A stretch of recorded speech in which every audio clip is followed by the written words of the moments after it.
And we're back, y'all. Thank you for watching today. Go ahead and hit that like button, my people. You know that it helps us out a ton. And of course, it helps you because it helps us keep bringing you these stories every day. Now, y'all, this is just a quick follow-up to yesterday's story about the Trump RICO trial, the Trump RICO case. You know that Fani Willis and her entire office were disqualified from that case, and they had up until yesterday, November 14th, to make a decision about transferring that case over to another Georgia prosecutor's office, or the judge was going to dismiss the case.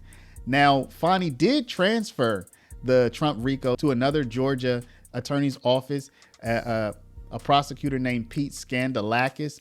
But in the meantime, y'all, Fani took one final L, y'all. She took one final humiliating loss. So not only was she disqualified from the case, not only was she required to transfer it over to another prosecutor who you're going to see here shortly. He may just decide to dismiss the charges altogether. He may decide it's not even worth pursuing this case at all. And we showed you yesterday in a different situation where one of the people Fani was investigating, he just totally dropped that investigation. That was a couple of years ago, but it was related to the Trump RICO.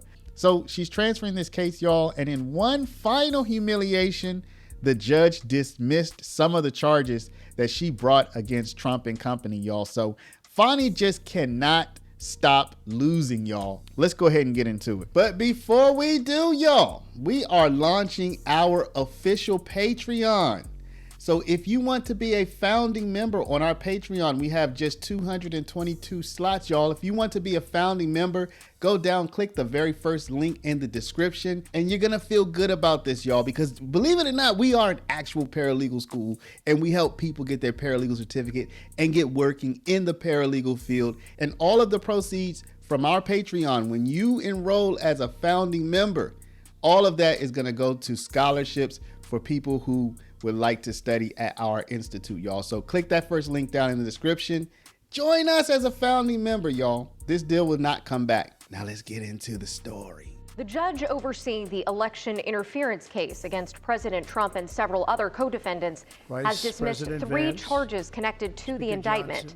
The charges were all related to the filing of false documents, which were issued by Fulton County District Attorney Fani Willis in August of 2023. So yeah, y'all, some more of the charges that Fani put on Trump and company have been dismissed by the judge.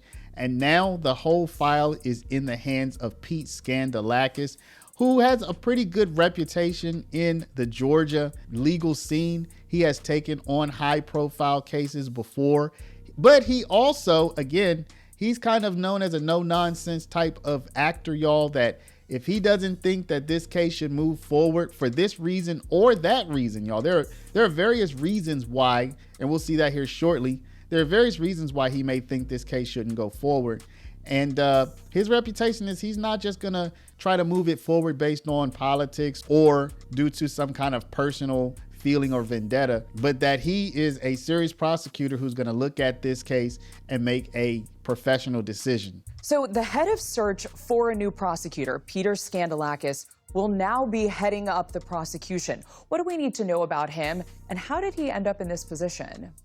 Pete Skandalakis is a veteran prosecutor here in Georgia, well-respected on both sides of the aisle. And for almost 10 years now, he's headed the nonpartisan state agencies that is tasked with stepping in whenever a prosecutor has a conflict in this case, which is exactly what happened after Fulton County District Attorney Fani Willis was removed from this case because of a romantic relationship she had with her deputy, Nathan Wade. So he became the prosecutor here because he couldn't find anyone else? Is that basically what happened? Yeah, this morning he puts out a statement saying, I tried reaching out to all of these different prosecutors around the state to see if anyone was interested. Everyone politely declined, and he felt like he owed it to the public, given the intense interest in this case, to take it up, to look into it, to review the volumes of evidence that Fani Willis and her team have put together over the course of years, rather than just dismissing the case outright himself. So as Pete Skandalakis reviews the file, there are different ways that he could go with this case. It's not just straight up pursuing it gung-ho like Fani was, or dismissing the entire case. In fact, what makes this difficult is that Donald Trump, the main person, the hub, so to speak, in the indictment, he's the current sitting president, and it's doubtful that he could even be prosecuted right now for these charges. And even if he could, it's doubtful that any prosecutor would want to destabilize the country, putting the president on trial. So there are different ways that Pete Skandalakis could go with this case. At this point, time will tell what he's going to do. Today's decision allows this case to move forward, but is there any indication as to how he may proceed with this case? And what are the biggest obstacles to bringing this to trial? Yeah, Pete Skandalakis has a couple different options available to him. He can choose to move forward with the case as Fani Willis had been over the last several years. He could choose to kill it outright, or he could choose to move forward with just smaller, more discrete parts of the case as Fani Willis had been over the last several years. He could choose to kill it outright, or he could choose to move forward with just smaller, more discrete parts of the case. For example, he's expressed skepticism that Donald Trump, while he's still in the White House, could have a criminal case ongoing against him. That said, there's still 14 other defendants. Though Pete Skandalakis had reviewed a prior portion of this case having to do with one of the Republican electors.